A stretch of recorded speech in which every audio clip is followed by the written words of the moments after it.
आनंदी या मालिकेच्या आजच्या भागामध्ये आपण पाहतोय की आता इथे एक गावातला मुलगा आलेला असतो धावतच आणि तो म्हणत असतो, आबा आबा खूप मोठा अनर्थ झाला आहे. तेव्हा आबा म्हणत असतात, काय झालं आहे, असा का ओरडतोयस? तेव्हा तो म्हणत असतो, इकडे जागरण गोंधळाच्या कार्यक्रमामधूनच जो आपला अभय आहे त्याला किडनॅप केला आहे आणि तो गायब झाला आहे. हे सगळं कुणी केलं, कशा पद्धतीने केलं, म्हणून आबा आता इथे टेन्शनमध्ये आलेले असतात. तेव्हा तो म्हणत असतो, हो आबा, कळत नाही, गावातले सगळेजण शोधायला लागलेले आहेत. हा कसला अनर्थ म्हणायचं आबा? त्याच वेळेला आता आनंदीसमोर खूप मोठा पुन्हा एक प्रश्न उभा राहिलेला असतो की हे सगळं माझ्या बाबतीत का होतंय, कशामुळे ह्या सगळ्या गोष्टी माझ्या बाबतीत होत आहेत हे तिला समजत नसतं आणि त्याच वेळेला आबा खचून गेलेले असतात. मग आता इकडे वैशू समोर येते आणि वैशू तिथलाच एक मोठा बांबू हातामध्ये घेऊन आबांसमोर येऊन उभी राहते आणि म्हणत असते, आबा तुम्ही काय बी काळजी करू नका, तुम्ही अभयला शोधण्यासाठी गावाबाहेर जा, आम्ही सगळ्या बायका मिळून इथे आनंदीचं रक्षण करू, तुम्हाला काळजी करण्याची काय बी गरज नाही. त्याच वेळेला आता आनंदी म्हणत असते, हो आबा, वैशूताई बोलायली ते अगदी बरोबर आहे, तुम्हाला काळजी करण्याची काय बी गरज नाही, माझी काळजी आणि चिंता तुम्ही अजिबात करू नका, ह्या सगळ्या गावातल्या बायका इथे खंबीरपणे माझ्या पाठीशी उभ्या आहेत. त्याच वेळेला आता चंदन समोर येतो आणि चंदन समोर आल्यानंतर म्हणत असतो, काय रे, जरा काय गे, तुला जरा जीव जड झालाय का, असं वागायला लागलेली आहेस, तुझी हिंमत कशी झाली ह्या सगळ्या काही गोष्टी बोलण्याची? आणि तू इथे स्वतःचं रक्षण करू शकत नाहीस तर त्या आनंदीचं रक्षण करायलीस का? असं म्हणून आता चंदनने सरळ सरळ इथे वैशूवर हात उचललेला असतो आणि त्याच वेळेला आता इकडे वैशू त्याच्या ह्या अशा अति आगाऊपणाला जुमानत नसते. ती म्हणत असते, तुम्ही काय बी करा, पण मी आज तुमचं ऐकणार नाही. आज मी आनंदीच्या बाजूने खंबीरपणे उभी आहे. कोणत्याही परिस्थितीमध्ये आनंदीचं लगीन मी लावूनच देणार आहे आणि त्यामुळे मी अजिबात तुमच्यासोबत घरी येणार नाही. तेव्हा चंदन म्हणत असतो, तुला घरी यायचं नाही आहे ना, मी सुद्धा बघतो की तू कशी घरी येत नाहीस आणि कसं इथे थांबतेस तर, असं सुद्धा आता इथे तो बोलत असतो. त्याच वेळेला आता इकडे वैशूवर हात उचलणारा चंदन मात्र आबांच्या कचाट्यात सापडलेला असतो. जेव्हा पुन्हा तो तिच्यावर हात उचलून आरेरावी करण्याचा प्रयत्न करतो तेव्हा मात्र आता आबा म्हणत असतात, बाद झालं चंदन, आज तू माझ्या पोरीवर हात उचललायस, तुझी हिंमत कशी झाली हे सगळं काही करण्याची, आत्ताच्या आत्ता तिला सोड म्हणतोय म्या, सोड, म्हणून आता इकडे तो बोलत असतो. त्याच वेळेला आपण पाहतो की आता इकडे मात्र चंदन तिला म्हणत असतो, आत्ता मी तुला सोडतोय, पण एक गोष्ट कायम लक्षात ठेव, तू घरी ये, घरी आल्यावर मी सुद्धा तुला बघतोच की तुला माझ्यापासून कोण वाचवतंय तर, आणि तू कशी माझ्यापासून माझ्या तावडीतून वाचतेस ते सुद्धा मला बघायचंच आहे, असं तो तिला बोलत असतो. आणि तेव्हा चंदन मात्र रागानेच तिथून निघून जातो. जेव्हा चंदन रागानेच निघून जातो तेव्हा मात्र आता इकडे आबा वैशूसमोर हात जोडतात आणि म्हणत असतात, अगं ये वैशू, खरंच आज ना मला माफ कर, आज हे जे काही झाले ना त्या सगळ्या गोष्टीची मी माफी मागतोय, खरंचच मला माफ कर, मी असं वागायला नको होतं का, आज एका बापासमोर तिच्या मुलीवर हात उचलला गेलाय, मला माफ कर, असं सुद्धा आता इथे तो बोलत असतो. त्याच वेळेला आपण पाहतो की इकडे वैशू म्हणत असते, आबा तुमची ह्यामध्ये काही चूक नाही, तुम्ही काय बी काळजी करू नका, तुम्ही बिनधास्त इथे अभयला शोधायला जा, इथे आनंदीची आम्ही सगळ्या बायका मिळून इथे आता व्यवस्थित काळजी घेऊ, तुम्हाला काळजी करण्याची काय बी गरज नाही, असं सुद्धा आता इकडे तो बोलत असतो. त्याचबरोबर आपण पाहतो की आता गावातली सगळी मंडळी तिकडून निघून जातात आणि बरीचशी मंडळी, बऱ्याचशा बायका गावातल्या ह्या तिथेच थांबलेल्या असतात. आता बऱ्याचशा बायका गावातल्या तिथे थांबल्यानंतर आपण पाहतो की आता इथे जी काही वैशूताई आहे ती म्हणत असते, आपल्याला काळजी करण्याची काय बी गरज नाही. तुम्हाला एक गोष्ट सांगू का, सगळ्यात महत्त्वाची म्हणजे हे बघा, सगळ्यात महत्त्वाचं आता मी तुम्हाला एक सांगते, आपण जोपर्यंत आनंदीच्या बाजूने उभे आहोत ना तोपर्यंत आनंदीला कोणीही इथे येणार नाही किंवा घेऊन जाणार नाही, असं आता इकडे त्या बोलत असतात. तितक्यातच आता इथे आबांच्या घरातली लाईट जाते. मग आता ही लाईट का बरं गेली असेल असा विचार इकडे ती लोक करत असतात. तेवढ्यातच आता शिर्के आणि त्याचबरोबर इथे मालक साहेब हे दोघेही जण आलेले असतात. मालक साहेब आणि तेव्हा शिर्के आल्यानंतर आपण पाहतो की आता इकडे हा जो काही विद्याधर आहे तो म्हणत असतो, खरंच माझ्या भावाने तर एवढी मोठी इथे सिक्युरिटी टाईट केली ना की काही कळतच नाही, ह्या आनंदीचा एवढा का त्याने विडा उचललाय ना ते सुद्धा मला कळत नाही. कधी एकदाचा तो तिथून निघून जातोय ना हे सुद्धा मला कळत नाही. असं सुद्धा आता इकडे तो बोलू लागत असतो. आता ह्या सर्व काही गोष्टी इथे बोलल्यानंतर शलाका म्हणत असते, पण काही जरी झालं ना तरी सुद्धा आनंदीचं लगीन लागलं नाही पाहिजे. काही जरी झालं ना तरी सुद्धा आनंदी इथे नवरी झालीच नाही पाहिजे असं ती बोलत असते. त्याचबरोबर आपण पाहतो की आता इकडे मालक साहेब आल्यानंतर ते म्हणत असतात, आबा कुठे आहेत, आणि तिथे झालेला सगळा प्रकार आता ती लोक सांगत असतात. त्याचबरोबर आपण पाहतो की आता वैशू म्हणत असते, आम्हीच त्यांना इकडे गावामध्ये सगळीकडे शोधण्यासाठी पाठवलं आहे आणि ते आता इकडे अभयला शोधण्यासाठी गेलेले आहेत. तेव्हा आता इकडे मालक साहेब म्हणत असतात, खरं सांगू का पोरींनो, आज तुम्ही हे जे काही धाडस दाखवलंय ना गावातल्या बायकांनी, त्यामुळे तुम्हाला एक गोष्ट सांगतो, काही जरी झालं ना तरी सुद्धा एक स्त्री एका स्त्रीच्या जीवावर कधीच उठत नाही हे आज तुम्ही इथे सिद्ध करून दाखवलंय. आणि तुम्हाला सांगू का, ह्या सगळ्या गोष्टींचा मला मात्र फार जास्त आनंद झाला आहे असं मालक साहेब म्हणत असतात. त्याच वेळेला आपण पाहतो की आता ते म्हणत असतात, खरं सांगू का वैशू, आज इथे आनंदीचं लगीन कोणत्या बी परिस्थितीमध्ये होणारच आहे. तेव्हा ते आनंदीला सुद्धा शब्द देतात, आनंदी बाळा तू अजिबात काळजी करू नकोस, काही जरी झालं ना तरी सुद्धा तुझं लगीन ठरलेल्या वेळेतच आणि त्याच पद्धतीने पार पाडेल, तुला काळजी करण्याची काय बी गरज नाही असं आता इथे ते स्पष्टपणे बोलत असतात. आता हे सगळं काही स्पष्टपणे बोलल्यानंतर ते म्हणत असतात, आता तुम्ही सगळ्या बायका आनंदीसोबतच राहा असं सुद्धा आता इकडे ती बोलत असते. आता हे सर्व काही बोलल्यानंतर आपण पाहतो की लगेचच इकडे ही जी काही आपली विद्याधर आहेत तो विद्याधरला शोधायला बाहेर पडलेला असतो. त्याच वेळेला आपण पाहतो की इकडे आता शिर्केंना ते म्हणत असतात, हे बघा शिर्के, आज तुम्ही ज्या पद्धतीने वागलात ना ती गोष्ट मात्र मला अजिबातच आवडली नाही, खरं सांगायला तुम्हाला. कारण तुमच्या एक गोष्ट लक्षात येते का, सगळ्यात महत्त्वाचं म्हणजे काही जरी झालं ना तरीसुद्धा इथे आता तुम्ही एकदा ह्या सगळ्या गोष्टींचा विचार करायला हवं होतं. तुम्ही कोणत्याही कसल्याही गोष्टींचा विचार करत नव्हतात आणि कोणत्याही कसल्याही गोष्टींचा विचार न करण्यामुळे ह्या सगळ्या काही गोष्टी इथे अशा पद्धतीने झाल्या आहेत. त्याच वेळेला शिर्के म्हणत असतात, मालक साहेब खरं सांगू का, त्या सगळ्या गोष्टींसाठी इथे मी तुम्हाला स्वारी म्हणतो बरं का, आणि तेव्हा तुम्हाला सांगू का, माझ्याकडून ही चूक झालेलीच आहे आणि खरं तर असं नव्हतं व्हायला पाहिजे आणि त्यामुळे हे सगळं काही झालं आणि मी तुमची खरंच मनापासून माफी मागतो. आता लगेचच इकडे ते म्हणत असतात, आता काही जरी झालं ना तरी ते पोरगं सापडलं पाहिजे आणि आनंदीचं लग्न वेळेतच लागलं पाहिजे. चला, काही करून आपल्याला त्या सगळ्या गोष्टी इथे शोधाव्याच लागणार आहेत असं सुद्धा आता इथे ते बोलत असतात. आता हे सर्व काही बोलल्यानंतर दुसऱ्या बाजूला आता इकडे विद्याधर तिथेच ठाण मानून बसलेला असतो. जेव्हा इथे युगंधर निघून जातो त्यावेळेला तो म्हणत असतो, जा आता जिकडे जायचं आहे ना तिकडे जा, आता मात्र काही जरी झालं ना तरी फक्त आनंदी माझीच आहे असं सुद्धा आता इथे तो बोलत असतो. आता हे सगळं काही झाल्यानंतर आपण पाहतो की आता इकडे लगेचच दुसऱ्या बाजूला मात्र घरातल्या लाईट्स गेल्यामुळे आता सगळ्या बायका म्हणत असतात की अचानकच घरातल्या लाईट्स कशा काय गेल्या. तेव्हा वैशू म्हणत असते, आनंदी ऐक ना, तू अशीच इथेच बस, हे बघ जागची हलू नकोस, मी ना माझ्या घरून बॅटरी घेऊन येते. आणि म्हणून आता इकडे वैशू बाहेर पडते. जेव्हा वैशू बाहेर जात असते त्याच वेळेला आता आपण पाहतो की बाहेर जे गार्ड असतात ते म्हणत असतात, तुम्ही कुठे चाललेला आहात. तेव्हा वैशू म्हणते, मी इथे माझं शेजारी घर आहे, तिथून जाऊन पटकन मी बॅटरी घेऊन येत आहे. आणि त्याच वेळेला आता वैशू तिथून बाहेर पडते. इकडे आनंदीला अजूनच जीव घाबराघुबरा होत असतो. आनंदी मनामध्येच म्हणत असते, मला ना असं का होतंय ते कळत नाही, आज ना मला ह्या सगळ्या गोष्टींची फार भीती वाटायला लागलेली आहे.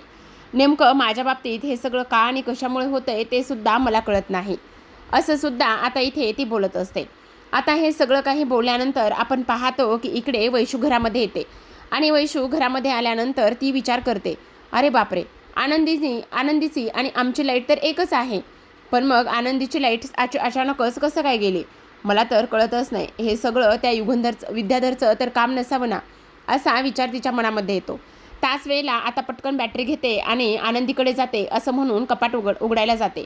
तेवढ्यातच आता तिथे विद्याधर आलेला असतो. आता विद्याधर आल्यानंतर इकडे वैशूचं लक्ष आजूबाजूला जातं. तिला थोडासा भास होतो, पण दिसत तर कोणीच नाही, कारण विद्याधर हा दबक्या पावलाने आलेला असतो. जेव्हा विद्याधर येतो त्यावेळेला मात्र इथे आता ही जी काही वैशू आहे ती वैशू कपाटातून बॅटरी घेत असते आणि त्याच वेळेला नेमका हा विद्याधर येतो. आता विद्याधर तिथे आल्याबरोबर वैशू पाठी वळून पाहते आणि वैशू पाठीमागे वळून पाहिल्याबरोबर लगेचच आता विद्याधर तिच्या तोंडावरती एक रुमाल लावतो आणि ती म्हणत असते, काय करतोस तू हे? धाकटे मालक साहेब, सोडा मला, सोडा. तेव्हा तो म्हणत असतो, काय गं वैशू, जसं आनंदीच्या डोळ्यामध्ये तेज आहे तसंच तेज तुझ्यासुद्धा डोळ्यामध्ये आहे की गं, खरंच. आणि पण तुला एक गोष्ट सांगू का, काही जरी झालं ना तरीसुद्धा मला फक्त आणि फक्त इथे आनंदीच हवी आहे, बाकी मला तू नको आहेस. पण तुला सांगू का, तू सुद्धा मला आवडली असतीस, पण एक गोष्ट मी तुला सांगायलो आहे, हे बघ, काही जरी झालं ना तरीसुद्धा एक मात्र आहे की तू ना चंदनची बायको आहेस आणि तू चंदनची बायको असल्यामुळे ना इथे मी तुला काही फारसं बोलत नाही, आलं का ध्यानात?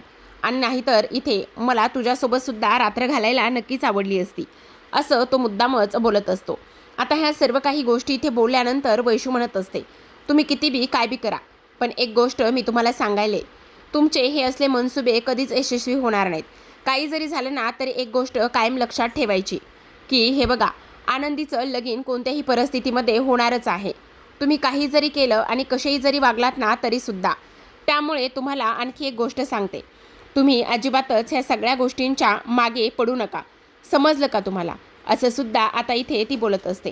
आता हे सर्व काही बोलल्यानंतर आपण पाहतो की इकडे आता लगेचच दुसऱ्या बाजूला युगंधरने पोलिसांना बोलावून घेतलेलं असतं आणि युगंधरने पोलिसांना बोलावून आता त्या मुलाबद्दल सगळी माहिती सांगितलेली असते आणि हेही सांगितलेलं असतं की काही जरी झालं ना तरी एक गोष्ट कायम लक्षात ठेवा, तो मुलगा आम्हाला जिवंत हवा आहे. त्या मुलाच्या केसाला सुद्धा धक्का लागता कामा नये, काही जरी झालं ना तरीसुद्धा. आणि त्याच हिशोबाने तुम्ही सगळ्या काही गोष्टी करा, असं सुद्धा आता इकडे तो बोलत असतो. त्याच वेळेला पोलीस म्हणत असतात, तुम्ही अजिबात काळजी करू नका, मी माझे पूर्ण प्रयत्न करतो आणि त्याचबरोबर त्याला कोणी किडनॅप केले, कुठे गायब केलेला आहे हे सुद्धा मी त्याला बरोबर शोधून काढतो, असं सुद्धा आता इथे तो बोलत असतो. आता हे सर्व काही बोलल्यानंतर युगंधर म्हणत असतात, तेच तर मी तुम्हाला सांगण्याचा प्रयत्न करतोय, काही जरी झालं ना तरीसुद्धा इकडे मला तो जिवंत हवा आहे आणि त्याचबरोबर त्याचं लग्न आहे आणि त्याचं लग्न असल्याकारणाने मी तुम्हाला सांगतोय की तो माझ्यासमोर आणून त्याला तुम्ही उभा करा. तेव्हा पोलीस म्हणत असतात, नका काळजी करू, काही जरी झालं ना तरीसुद्धा तुम्ही म्हणाल आणि तुम्ही सांगाल त्याच पद्धतीने सगळं होणार आहे. आता आपण पाहतो विद्याधरने त्याचे जागोजागी गुंड इथे ठेवलेले असतात आणि विद्याधरने त्याचे गुंड ठेवल्यानंतर आता त्याची प्रत्येक खबर ही शलाकाला पोहोचलेली असते. शलाकाला प्रत्येक खबर पोहोचल्यानंतर आपण पाहतो इकडे आता विद्याधरचे गुंड सांगत असतात, हे बघा, मी तुम्हाला सांगतोय, काही जरी झालं ना तरीसुद्धा त्या मालक साहेबावर लक्ष ठेवा आणि मालक साहेबावर लक्ष ठेवूनच सगळं काही करायचं आहे. तो युगंधर गाडी चालवत असेल, आता शलाका म्हणत असते, काही जरी झालं ना तरी एक गोष्ट नीट लक्षात ठेवायची, आता युगंधरला चकवा द्यायचा, युगंधरच्या गाडीसमोरून गाडी घेऊन जायचं आणि त्याला असं वाटलं पाहिजे की त्याच्यामध्ये विद्याधर जातोय म्हणून. आता आपण पाहतो की इकडे युगंधर कुठे जातो, काय करतो, ह्या सगळ्या गोष्टी तो पाहत असतो. मग आता इकडे विद्याधरचे गुंड त्याला चकवा देऊ लागतात, तिथेच मध्ये पोलीस असतात आणि पोलीस असल्या कारणाने काही जरी झालं तरी ह्यांच्यासमोर यायचं नाही असा विश्वास ते करत असतात. जेव्हा इकडे वैशू घरामध्ये जाते तेव्हा आता इकडे विद्याधर तिला बेशुद्ध करतो आणि तिची साडी स्वतः नेसून आता पुन्हा आनंदीकडे आलेला असतो. तिथे असलेले बॉडीगार्ड त्याला विचारतात की नेमकी तू कोण आहेस? तेव्हा तो म्हणत असतो, अहो असं काय करता, मी बॅटरी आणायला गेले होते ना, तीच आहे मी. मग आता मुलीचा आवाज काढून विद्याधर आतमध्ये जातो. जेव्हा विद्याधर आतमध्ये जातो त्यावेळेला तिथल्या बायका म्हणत असतात, काय गे वैशू, किती वेळ झालं, एवढा वेळ लागतो होय बॅटरी घ्यायला, वेडी आहेस का? त्याच वेळेला आता इकडे विद्याधर डोक्यावरचा पदर बाजूला करतो आणि स्वतःच्या हातामध्ये असलेला टॉर्च हा स्वतःच्या तोंडासमोर पकडतो आणि टॉर्च लावल्यानंतर विद्याधरचा चेहरा स्पष्टपणे दिसलेला असतो आणि लगेचच म्हणत असतो, मी विद्याधर आहे, विद्याधर. काय मग, मला पण वैशूची ॲक्टिंग भारी जमली की काय, मग आनंदी आलो की नाही मी इथे, असं तो म्हणत असतो. त्याच वेळेला आता आपण पाहतो की इकडे युगंधर आलेला असतो आणि इकडे विद्याधर आता स्वतःच्या तोंडावर बोट ठेवून बोंबलायला सुरुवात करत असतो, आनंदी आनंदी, मी फक्त तुला घेऊन जाणार आहे आता, असं म्हणत असतो. त्याच वेळेला मालक म्हणत असतात, अरे काय झालंय, इथल्या लाईट्स कशा काय गेल्यात? त्याच वेळेला आता इकडे आपण पाहतो वैशू ही आलेली असते. वैशूला चालता येत नसतं नीट, इथे डोळ्याखाली त्याचबरोबर मानेला डोक्याला बराच मार लागलेला असतो आणि तरीसुद्धा वैशू तशीच आलेली असते. म्हणत असते, मालक साहेब, मालक साहेब. तेव्हा युगंधर म्हणत असतो, काय झाले, ए पोरी, कोण आहेस तू? तेव्हा ती म्हणत असते, हे सगळे माझे हाल विद्याधरने केलेत. विद्याधर माझी साडी नेसून आतमध्ये गेलाय, ती सुद्धा पिवळ्या रंगाची, आणि त्यामुळे तो आता आनंदीला घेऊन जाईल. आनंदीला वाचवा, आनंदीला वाचवा. आता इथे वैशूचे हाल खूपच नाजूक झालेले असतात. तेवढ्यातच युगंधर म्हणत असतो, ए ए बॉडीगार्ड हो, ह्यांना सावरा, हिला पडण्यापासून वाचवा, थांबवा हिला, असं म्हणत असतो. आणि तेव्हा आता तो धावतच आतमध्ये निघून जातो. जेव्हा आतमध्ये निघून जातो तेव्हा मात्र इथे तो त्या बायकांना विचारत असतो की काय झाले, तुम्ही अशा शांत शांत का आहेत, आणि त्याचबरोबर आनंदी कुठे आहे. तेव्हा त्या सर्व बायका म्हणत असतात, आनंदीला तर इकडे विद्याधर घेऊन गेला. काय, विद्याधर घेऊन गेला? कुठून घेऊन गेला? ह्या मागच्या दरवाजातून घेऊन गेला, असं त्या सांगतात. तेव्हा युगंधर आता मागच्या दरवाजाकडे जातो. आता जेव्हा युगंधर मागच्या दरवाजाकडे जातो तेव्हा त्या बायकातूनच आता विद्याधर बाहेर येतो आणि म्हणत असतो, वा वा वा वा, खरं तर विद्याधरच्या एका शब्दावर नाचणाऱ्या बायका तुम्ही आज चांगलाच तुमचा ॲक्ट घुमवला की. खरंच आपल्याला आवडलं बरं का हे. म्हणजे कसं आहे ना, मी तुमच्या पोरींची तुम्हाला साधी धमकी दिली की जसे आनंदीचे हाल झाले आहे तसेच हाल तुमच्या पोरींचे होतील. मग तुम्ही चांगलंच इकडे नाटक रंगवलं की. आवडलं बरं का आपल्याला हे, आवडलं. मग आता आनंदी काय, आता फक्त आनंदी माझीच आहे. काही जरी झालं ना तरी आनंदीला मी इथून घेऊनच जाणार आहे, ह्याची काळजी तुम्ही अजिबातच करू नका, असं विद्याधर म्हणत असतो आणि टाळ्या वाजवायला सुरुवात करतो. मग आता एक पेटी त्याने फुलांनी सजवलेली असते. त्या पेटीमध्ये आनंदीला त्याने टाकलेलं असतं, आनंदीला बेशुद्ध केलेलं असतं. आणि त्यानंतर आता तो म्हणत असतो, आनंदी आता आपली इथून निघून जाण्याची वेळ आली आहे. आणि तेव्हा ती पेटी आता इकडे बायकांच्या मदतीने तो खांद्यावर उचलून घेतो आणि पेटी उचलून घेतल्यानंतर त्या घरातून तो बाहेर पडत असतो.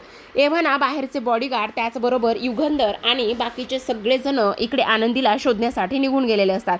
हा पूर्ण ट्रॅप आता इकडे एकट्या विद्याधरने नाही तर त्याच्या मदतीला इथे चंदन आणि त्याचबरोबर शलाका हे दोघेही जण असतात. आता इकडे विद्याधरने ती पेटी डोक्यावर घेतलेली असते आणि चालत असतो. आता म्हणत असतो, आनंदी आता तुला कोण वाचवायला येतंय ना तेच मला पाहायचंय. आता तुला कोणीही वाचवायला येणार नाही, असं इकडे म्हणत असतो. आणि त्यानंतर भर लग्न घरातूनच आनंदीला तो पळवून घेऊन गेलेला आपल्याला पाहायला दिसत आहे. सोबतच आपण पाहतो की आता आनंदीला आणि विद्याधरला घेऊन जाण्यासाठी एक गाडी तैनातच केलेली असते. आणि जेव्हा ती गाडी येते तेव्हा मात्र शलाकासुद्धा तिथून गायब झालेली असते. कारण आता इकडे त्यांनी एक पॉईंट ठरवलेला असतो आणि त्याच पॉईंटला आता इथे विद्याधर आणि त्याचबरोबर इथे आनंदीला तो घेऊन जाणार असतो, जेणेकरून आता इकडे युगंधरला चांगला धडा शिकवता यावा आणि ह्या सगळ्या गोष्टी व्हाव्यात. दुसऱ्या बाजूला आपण पाहतो की अभयला शोधण्यासाठी आरती त्याचबरोबर आबा आणि गावातली इतर मंडळी, त्यासोबत पिंट्यासुद्धा असतो.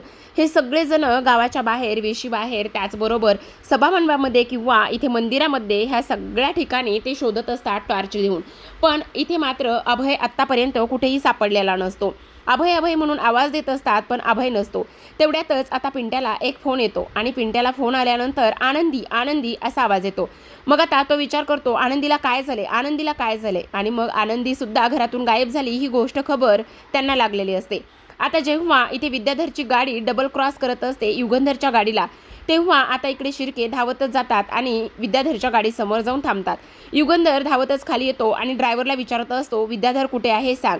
त्यावर तो म्हणत असतो, नाही मालक साहेब, मला माहिती नाहीये. त्यावर आता युगंधर त्याच्या कानाखाली मारणार. तेवढ्यातच आता ड्रायव्हर युगंधरच्या पायाशी बसतो, हात जोडतो आणि म्हणत असतो, मालक साहेब मला माफ करा, मला ह्यातलं काहीच माहिती नाही. मग आम्हाला तू डबल क्रॉस का करत होतास, आम्हाला पाहून गाडी का पळवत होतास. तेव्हा तो म्हणत असतो, मला हे सगळं धाकल्या मालकांनी करायला सांगितलं. त्यांनी मला सांगितलं की मोठ्या साहेबांची इथे गाडी दिसली की तुम्ही गाडी पळवायची आणि काही जरी झालं तरीसुद्धा त्यांच्या हाताला लागायचं नाही, हे त्यांनी मला सांगितलं होतं आणि म्हणूनच मी ते करत होतो. त्याच वेळेला शिर्के आणि युगंधर म्हणत असतात, हे एकट्या विद्याधरचं काम नाही आहे, ह्या सगळ्या गोष्टीमध्ये कोणीतरी मोठं माणूस आहे, असं ते बोलतात. तर आता प्रेक्षकांनो, आजच्या भागामध्ये एवढंच. उद्याचा भाग तर फार इंटरेस्टिंग असणार आहे, कारण उद्याच्या भागामध्ये आपण पाहतोय आता इकडे शिर्के म्हणत असतो, काय वाटतं मालक साहेब तुम्हाला वाटतं विद्याधरचं एकट्याचं काम असेल हे म्हणून. तेव्हा युगंधर म्हणत असतात, काळजी करू नका शिर्के, तो सुद्धा माझाच भाऊ आहे, मला त्याचे सगळे छक्के पंच माहिती आहेत. काही जरी झालं ना तरीसुद्धा आनंदीला शोधून काढायचं आणि त्याचबरोबर अभयला सुद्धा. ठरल्या वेळेप्रमाणेच आनंदीचं लग्न तर लागणारच आहे. मग हा विद्याधर आनंदीला कुठेही जरी घेऊन गेलेला असला ना तरीसुद्धा मग आता इकडे ते पॉईंट जोडायला सुरुवात करतात. मग ह्या सगळ्या गोष्टीमध्ये चंदन त्यांना सापडतो. मग चंदनकडे जातात आणि चंदनला जाब विचारतात. चंदन सुरुवातीला तर सांगायला तयारच नसतो, पण काही जरी झालं ना तरीसुद्धा तो म्हणत असतो, नाही मला काहीच माहिती नाही. मग आता शेवटी युगंधर त्याच्यावर हात उचलतात एका झाडाला बांधून ठेवलेलं असतं आणि तिथे असलेला कोयता त्याच्यावर धरतात आणि तेव्हा मात्र इकडे तो शलाका असं नाव घेत असतो. दुसऱ्या बाजूला आपण पाहतो की इकडे आता विद्याधर आनंदीला एका गाडीमध्ये घेऊन गेलेला असतो. आनंदी आतापर्यंत तर बेशुद्ध असते. तेव्हा तो म्हणत असतो, आनंदी आनंदी काही झालं तरी ना सुद्धा मला तुझ्यासोबतच लग्न करायचं आहे आणि जोपर्यंत तू शुद्धीवर येत नाहीस तोपर्यंत मी असाच तुझ्याजवळ बसून राहणार आहे, असं आता इकडे तो बोलत असतो आणि तिच्यावर एक एक गुलाबाचं फूल फेकत असतो. तर प्रेक्षकांनो, पाहत राहा आनंदी. भेटूयात उद्याच्या भागामध्ये. तोपर्यंत धन्यवाद.